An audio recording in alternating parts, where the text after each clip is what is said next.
Welcome to the Contracting Officer Podcast. It's not just for contracting officers. If you work anywhere in the government acquisition world, this podcast is for you. Whether you work for government or industry, we're here to help you understand a little more about how the other side thinks. Our mission, to make government contracts better, one contract at a time. Today, Kevin and I are talking about scale in government contracts. Is bigger better? We cover some of the benefits and the challenges that come with bigger contracts. And speaking of challenges, you'll also notice a strange thumping or knocking kind of sound throughout this one as I battled my microphone stand for supremacy. Good news is that microphone stand is gone and I have a new one on the way.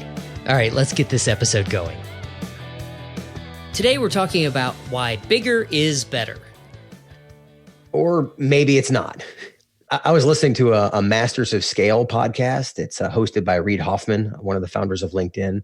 In this particular episode, it was interesting to hear about how companies like LinkedIn, Facebook, Airbnb, and other companies that had scaled quickly. And spoiler alert, these companies used a combination of wickedly smart people, lots of outside funding, and timing. Their timing was really good.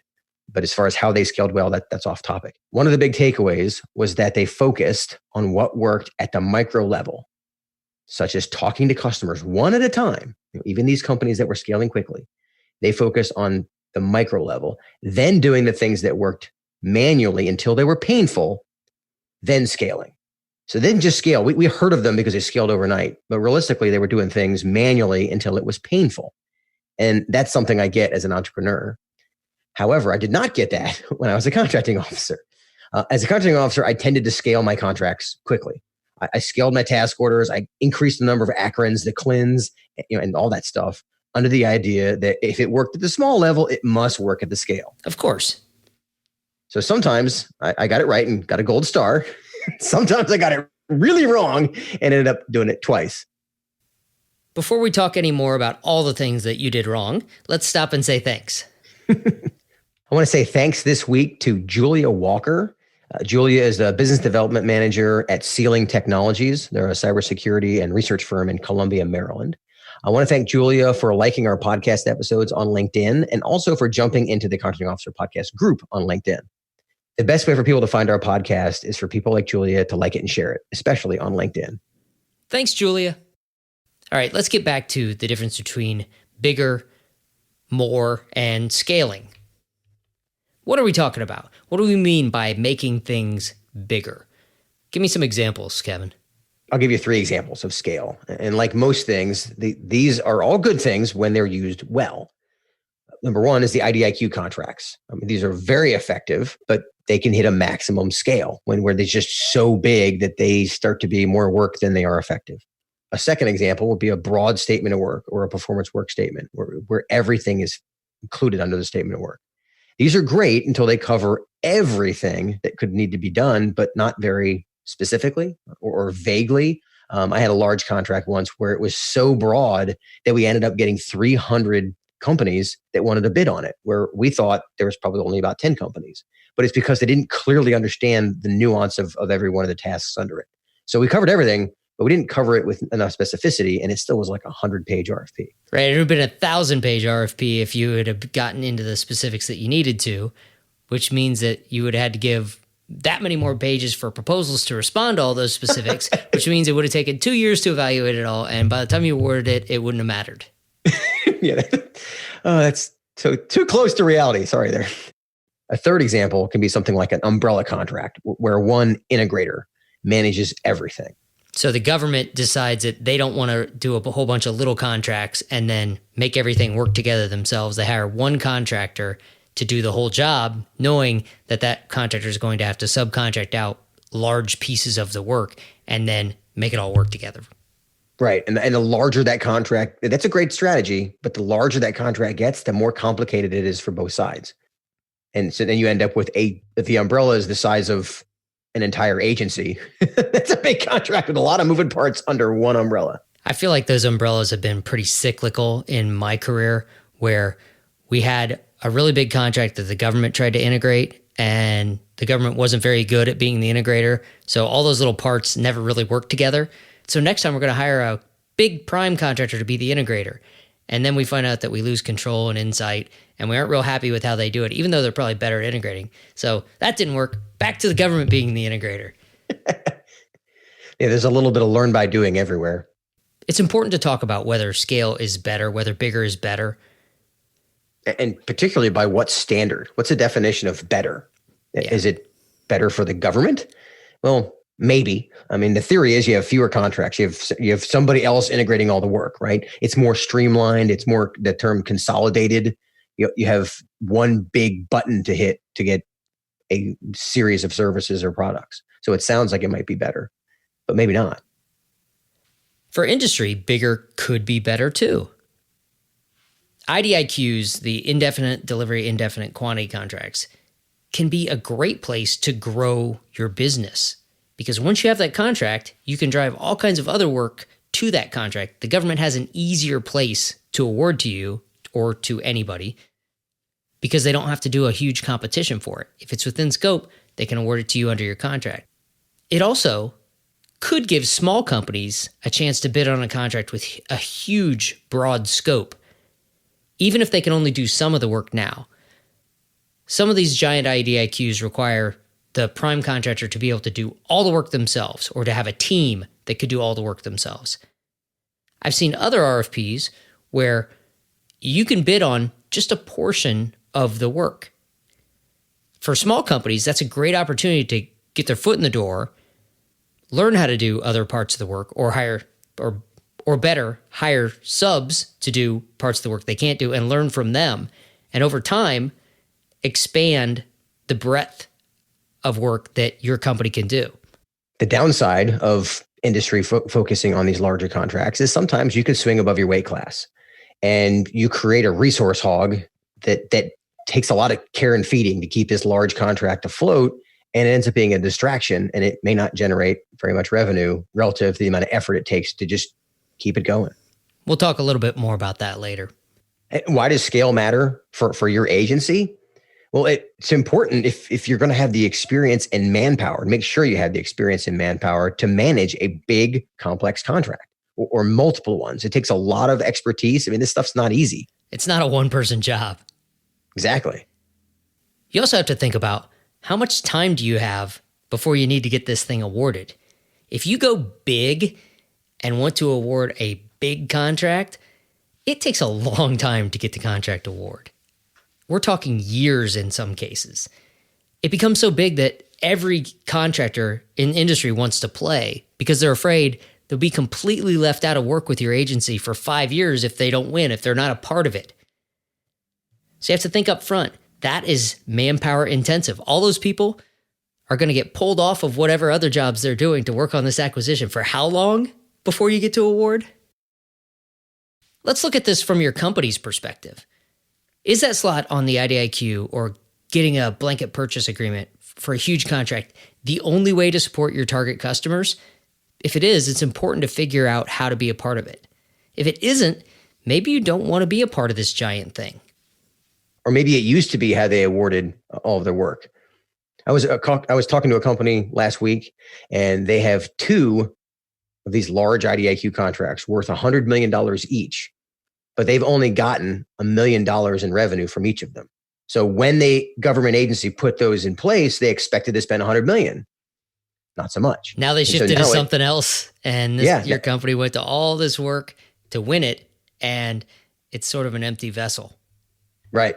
I'm going to put this in the acquisition time zones and execution time zones.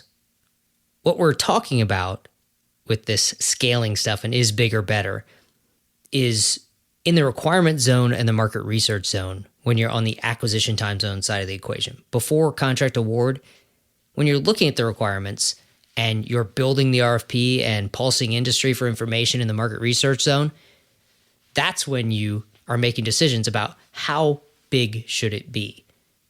Should I have 5 different contracts for this? Should I have 1 big contract? Should I have 100 big contracts and let everybody compete for all the requirements later? These are the decisions you're making in the acquisition time zones early on, requirement zone, market research zone. After contract award, on the execution time zone side, when we're talking about the administration burden and Are you ready to keep up with this? Do you have enough people? This is really the performance zone we're talking about. It can also really come back to haunt you at the very end, the last of the execution time zones, the wrap-up zone, when you're going to contract closeout. Bigger contract means more closeout work, more complications, especially if it's a long-term contract and all those records are 7 years old. By the time you get to close it out and you're trying to figure out what happened, it can be tough. So with scale comes the ensuing administration nightmares. And if you weren't closing out those task orders or task order or delivery orders individually over the 5-year period, you end up with 400 task orders on top of that giant contract. And yeah, the wrap-up zone ends up being a pretty miserable experience for somebody. There's another lesson. Close out as you go.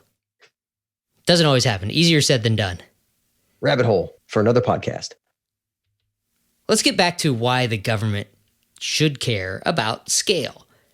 I kind of joked at the beginning that bigger is always better, and I think we've already covered a little bit why bigger isn't always better. If we're going to go with a bigger contract, what's the reward? Well, we're back to that efficiency of awarding orders idea. When you have a contract in place, you can more effectively and quickly, honestly, put task orders, delivery orders in place, sometimes even unilaterally, right? Yeah, but there's nothing efficient about getting that huge contract awarded in the first place. In my experience, it takes a lot longer. So post-award, when you're awarding task orders, competing task orders, you can be more efficient.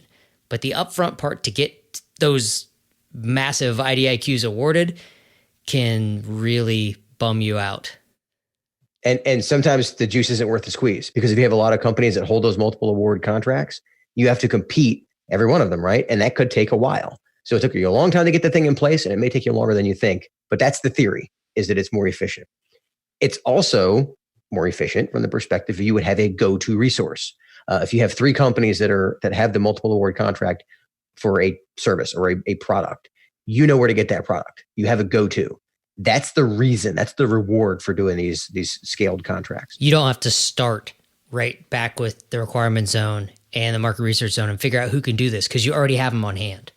Correct. You don't have to go on the FBO and start all over again. You have somebody you can go and buy this from.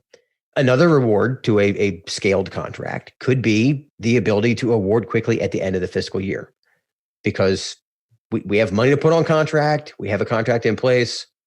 We can effectively execute in a short amount of time. So it's one of the reasons as a contracting officer that I like having an IDIQ contract at the end of the fiscal year. Those are some of the rewards. Well, what's the risk of having this large contract? Is bigger really better? One of the risks you run into is too many offers. Because, like you mentioned, it's so big, everybody wants to play. It could be the only chance they have to get in for the next 5 years. You're going to get a lot of offers. Be ready for that. As a result of having too many offers, you may feel compelled to have too many awards because now you have, I got 500 people that offered. I can't award 6 out of 500 and not get 200 protests. So you end up with this mindset of people pushing you to actually award more contracts. It's very difficult to write the evaluation criteria for a giant contract, giant scope, in a way that you can actually differentiate between the offers and get down to just those few awards. That's why on the giant contracts where so much is at stake that everybody wants to bid, there's often a lot of protests when you get to source selection time because the stakes are high. They don't want to lose out. So we're going to throw some more money at this and protest it. Maybe we'll get another shot. Because they're trying to get a seat at the table, because they know that this is their one chance to be at the table for the next 5 years, potentially. So in the end, there's a lot of pressure on the government to award to a lot of people to avoid the protests. When a tighter source selection with more discriminators in the evaluation criteria would make it easier. It's really hard to do that when the contract gets that big. Government folks, remember that offers may be turned off by this scale. You'll get more offers, but are the best ones potentially going to opt out and realize that I don't want to be one of 50 people getting a multiple award contract and then having to basically be in a knife fight to win the task orders or delivery orders after that. I'll add more to that later. First, I want to get to FAR time. We're way into this and haven't even quoted any FAR sites yet, Kevin. We can't have that. You have to remember, the larger the anticipated contract, the higher the review level, the higher up, the more important the person is that has to sign off on it.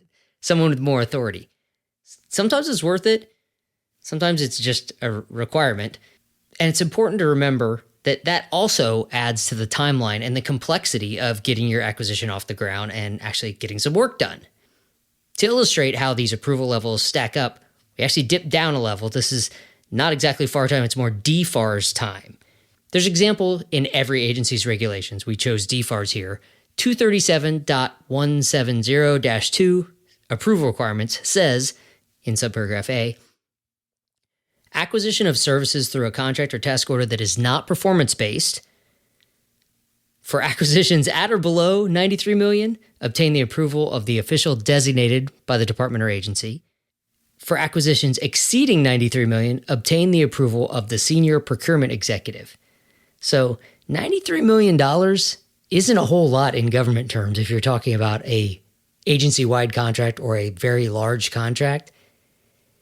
And that requires you to go to the senior procurement executive. And what's that mean?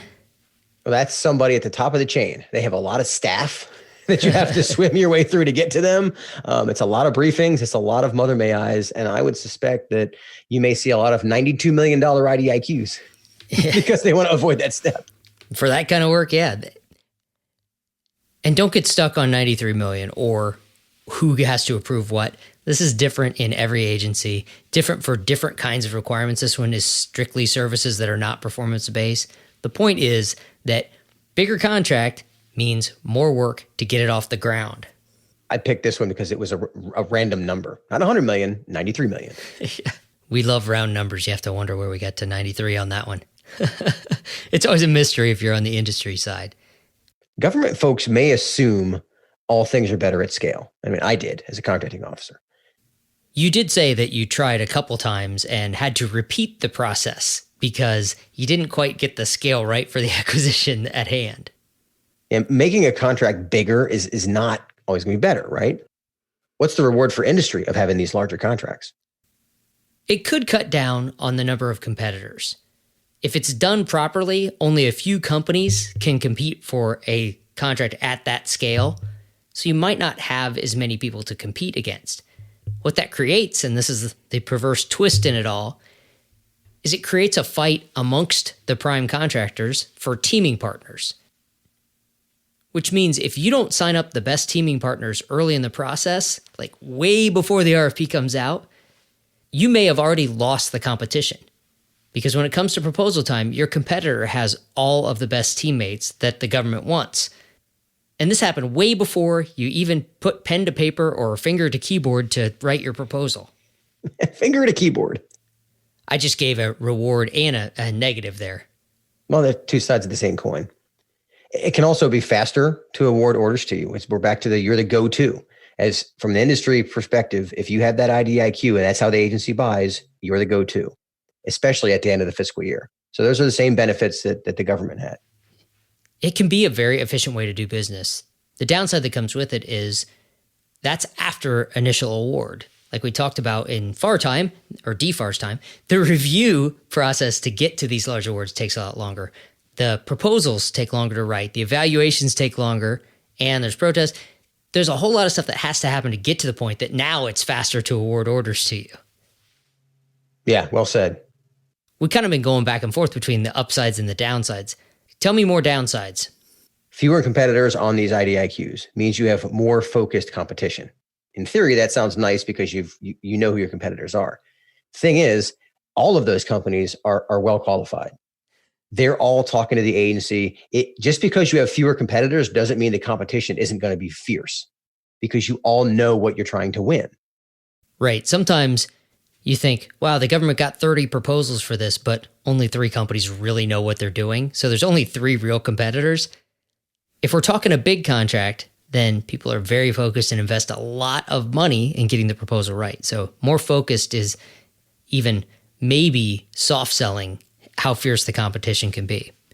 And then after award, when let's say that only 3 of those 30 companies actually win the IDIQ, every task order or every delivery order should be a very highly competitive, highly focused competition. Because you 3 know who's competing. You know who you're competing with. I mean, it's a different animal. It's not a matter of your innovative ideas aren't going to be as effective because they're probably looking at the same stuff you are. Some large IDIQs have a requirement that every company has to submit a proposal for every request for task order proposals that is released. Or task order proposal request, topper? Yeah, toppers. If that's the case, you have to think about whether your company can keep up with that proposal flow. That could be a lot of work, and you may have to scramble to find new partners to bid on requirements that you're really not good at and submit a proposal that has very little chance to win.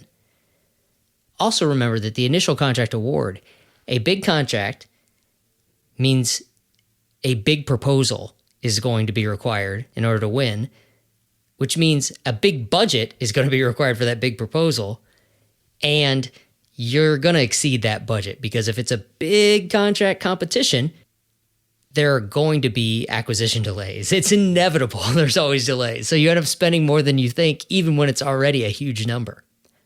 Also think about whether or not you can protest or challenge the decisions after the award is made. You can protest the initial award, the one you just talked about, Paul. You're investing all the effort in getting this initial award. But after award, when you have task orders and delivery orders, most of them aren't going to be protestable if they're under FAR 16.5, which an IDIQ contract would be, or if they're large, then they're going to be, those task orders and delivery orders would be protestable. But a lot of them aren't going to be. So losing the task order and not being able to protest it, that's a downside. You don't have a challenge. You don't have the ability to challenge it. I'm going to circle back to something you mentioned earlier. Some contractors may be turned off by scale and opt out of the competition. If that's you, you should tell the government that, hey, I'm out. This is too big. I can't compete on this. They may change their minds just based on that knowledge if you're who they really want. I think giant contracts often come down to a price shootout at proposal time. Because there's not a lot of differentiation, because the scope's really wide, it's hard to give a specific price. And they become these submit me labor category rates, and you're going to submit proposals later for all the task orders. So we just want to see your rates, but we're going to evaluate you based on your rate. So everybody wants low rates so they can win. They'll figure out how to make money later. What that means is companies that make expensive specialty products or provide specialty services, those boutique companies, they may not play in these type of competitions. It's like a company that makes custom suits. They're not going to want to be on a large homogenized IDIQ because they don't sell off-the-rack suits. If you want an off-the-rack suit, go down to Sears and knock yourself out if Sears is still in business. but we make custom suits, right? We make a suit that is fit to you perfectly, so you feel like $1 million, so that you actually are going to be more successful is the idea behind it, right? But that idea of a customized company who makes something like a customized suit that fits like a glove that's designed for you, they're not going to win a price shootout. So they're probably going to opt out. As a government contracting officer, I never even thought of that.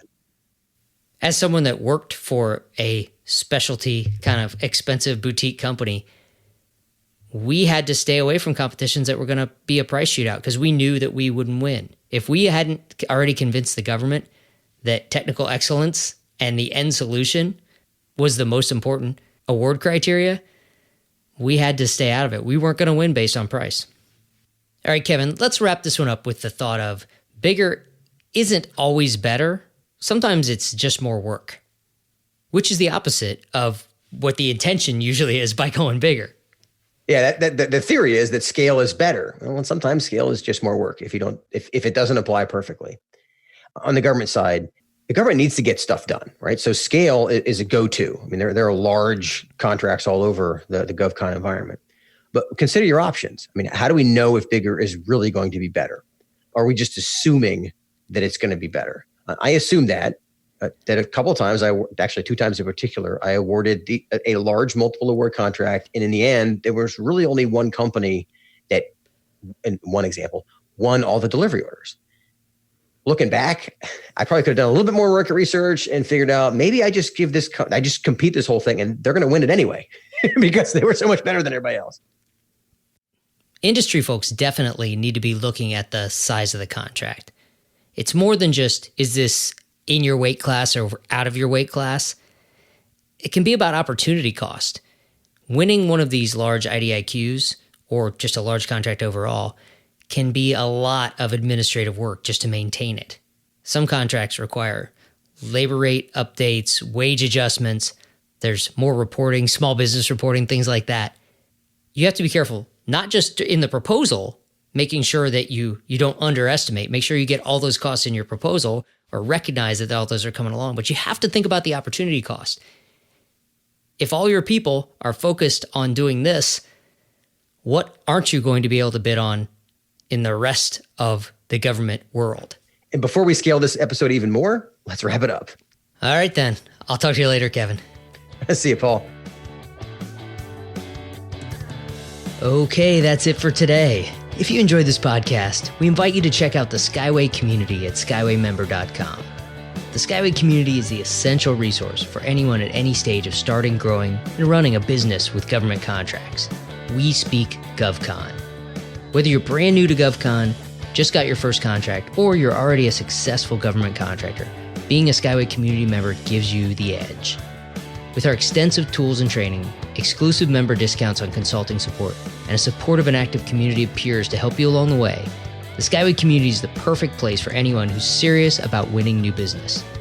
To learn more, call 877-884-5280 or check us out at skywaymember.com. Thanks for listening, and we'll see you next week.